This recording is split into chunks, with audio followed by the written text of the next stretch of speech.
Sabe, existe uma descoberta filosófica sobre o envelhecimento que é um tanto perturbadora. E a maioria das pessoas só se dá conta disso quando já é tarde demais. É como passar a vida inteira construindo a própria identidade em cima de alicerces que, inevitavelmente, vão desaparecer. Pense um pouco, o trabalho, os relacionamentos, a aparência, a força física, o papel social, tudo isso parece tão sólido, não é? Mas na verdade é como construir uma casa em areia movediça. E o mais incrível é que quase 300 anos atrás, o filósofo Immanuel Kant já tinha mapeado direitinho o que acontece quando essas estruturas todas começam a ruir. E é aqui que mora o problema central. A gente constrói nosso senso de eu em cima dessas fundações que são, por natureza, temporárias. Pessoas que foram super bem-sucedidas, amadas, admiradas, chegam na velhice e, de repente, sentem um colapso existencial profundo. Mas por quê? Porque nunca desenvolveram os alicerces internos, aqueles que realmente sustentam uma vida. Então, o ponto crucial é este. Kant nos mostra a enorme diferença entre o que é passageiro e o que é permanente. De um lado, temos essas fundações externas que o tempo desgasta. Carreira, aparência, essas coisas. Do outro, os pilares internos que ele identificou: autonomia, integridade, fidelidade a si e consciência moral. É aqui, exatamente aqui, que mora a verdadeira resiliência. E a solução para essa crise existencial tem nome: autonomia interior. É a habilidade de ser a própria fonte de significado, de encontrar valor em si sem depender do que está acontecendo lá fora.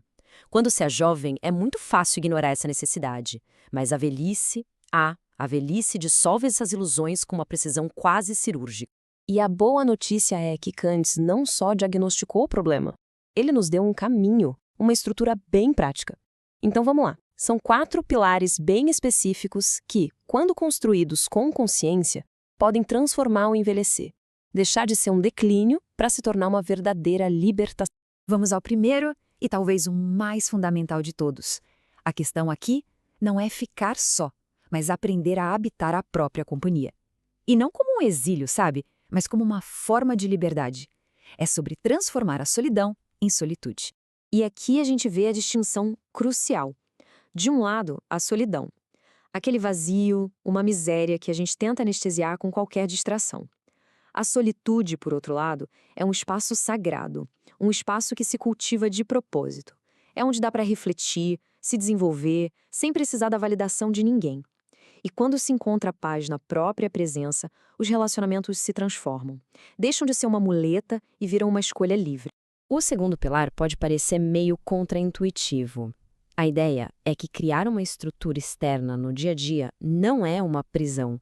Pelo contrário, é uma ferramenta para a libertação interna.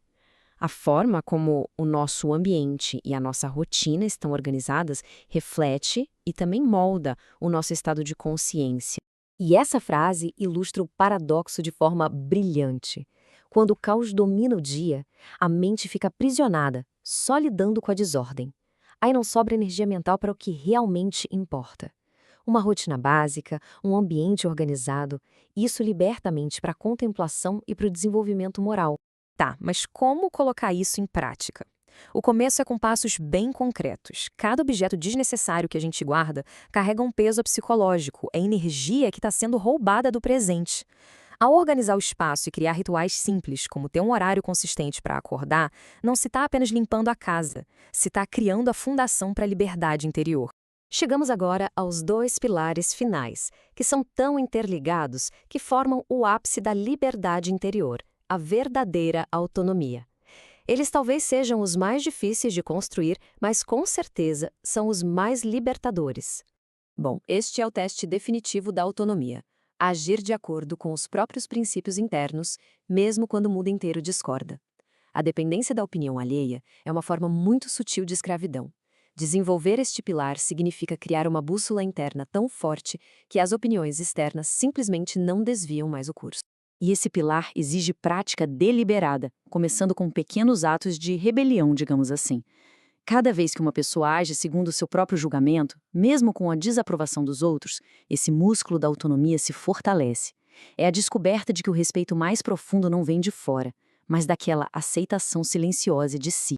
E, finalmente, o pilar que culmina tudo, a fidelidade a si. E isso não é egoísmo, é integridade. É a recusa em trair os próprios valores por conforto ou para ser aceito socialmente.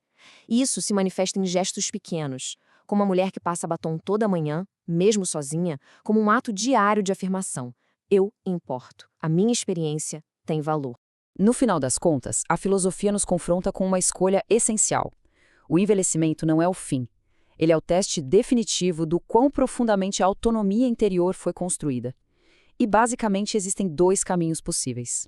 De um lado, tem o eu em colapso, aquele que construiu sua identidade na areia das circunstâncias externas. O resultado?